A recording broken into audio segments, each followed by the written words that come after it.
여러분 안녕. 오늘은 안동 김씨, 풍양조 씨, 대구 서씨 등이 전국을 쥐락펴락했던 세도 정치와 백성들의 삶을 피폐하게 만들었던 삼정의 문란에 대해 알아보겠습니다.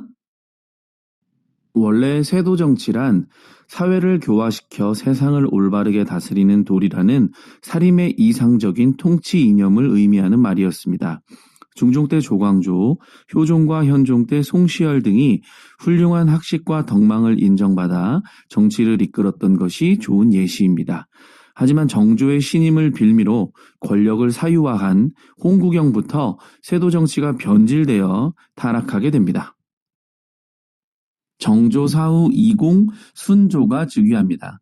정조가 갑작스럽게 승하하며 11살의 어린 나이에 즉위한 순조의 주변에는 당시 왕실의 큰 어른이었던 정순왕후가 있었습니다. 정순왕후는 약 3년간 수렴청정을 실시하는데요.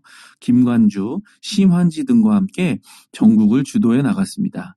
정순왕후가 철렴한 뒤에 순조는 그들을 축출하였으며 권력의 공백은 정조의 유언에 따라 왕의 외척인 김조순이 메우게 됩니다.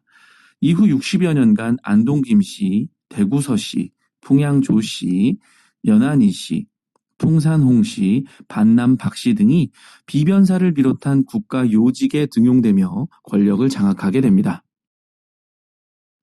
세도 정치는 순조, 헌종, 철종 3대 60여 년에 걸쳐 이루어지게 되는데요. 김조순의 딸과 순조가 혼인하여 순조의 장인이 된 김조순은 권력을 독점하며 안동 김씨의 세상을 만듭니다. 익종과 신정왕후 사이에서 태어난 이휘 헌종은 순조가 죽자 8살의 나이로 즉위하며 순원왕후가 수렴청정하게 됩니다. 순조의 선례에 따라 7년 정도 수렴청정 후 철렴하여 헌종은 15세에 친정합니다.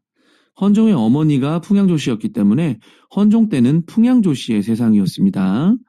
한편 강화도령 이원범 철종 역시 후사가 없던 헌종의 뒤를 이은 터라 순원왕후가 3년 정도 수렴청정하여 철종이 21살 되던 해 철렴합니다. 이때는 김조순 일가 김문근의 딸이 철종의 비가 되어서 다시 안동 김씨의 세상이 되었습니다. 순원왕후는 조선에서 유일하게 2번이나 수렴청정했던 인물입니다. 이러한 세도 정치로 말미암아 의정부와 육조의 기능은 약화되었습니다. 또한 이때 당시에 매관매직이 성행하였고 세도 가문과 연이 닿지 않으면 관직에 진출할 수 없는 정치기강이 문란한 사회가 지속되었습니다. 과거 시험에서조차도 시험 답안을 대신 작성해주는 거벽, 아예 시험장 밖에 나가 답안지를 작성하기도 했고요.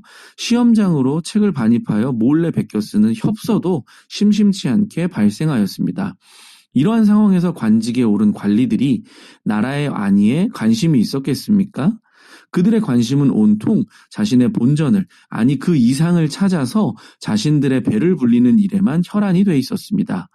그들은 수취제도를 문란케 하여 자신들의 입속을 챙겼는데 전정, 군정, 환곡의 폐단이 극심했습니다.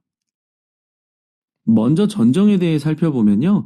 전정이란 토지를 측량하고 조사하여 1년에 생산되는 양에 비례해서 전세를 부과하던 제도였습니다.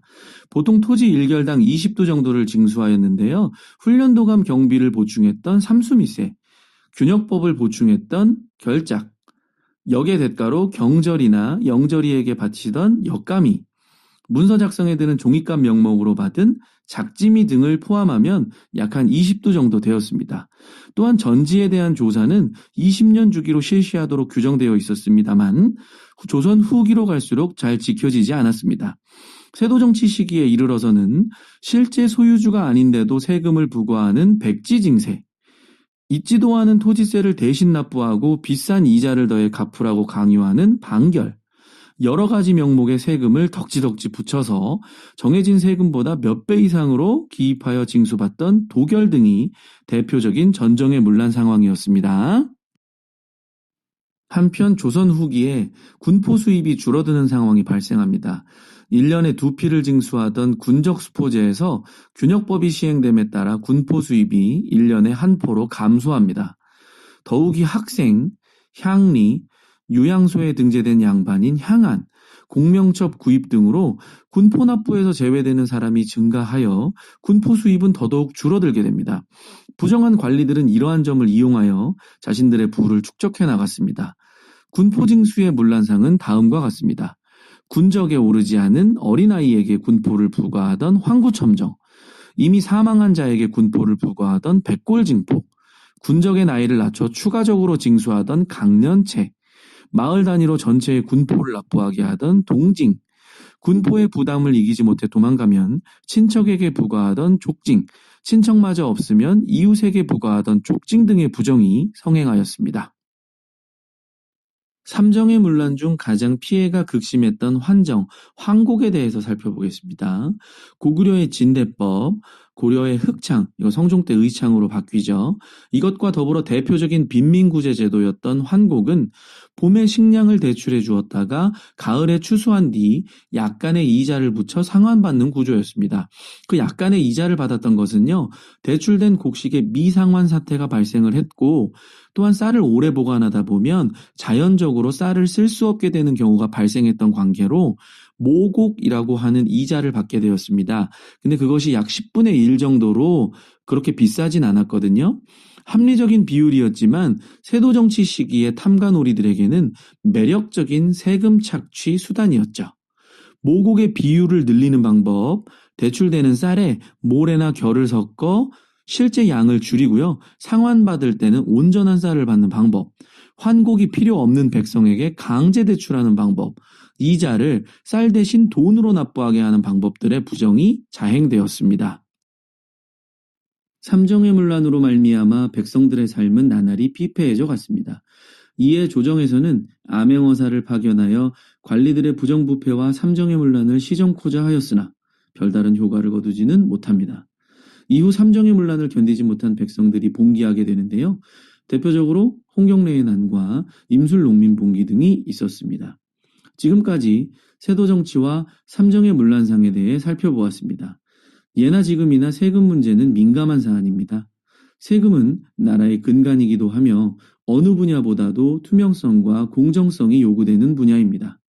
수치체제가 부정해지면 국가재정은 파탄에 이르며 백성들의 삶은 피폐해집니다. 정의롭지 못한 역사가 반복되어서는 안 되는 이유죠. 다음 시간에는 조선 후기의 경제와 신분제의 동요에 대해 공부해 보도록 하겠습니다.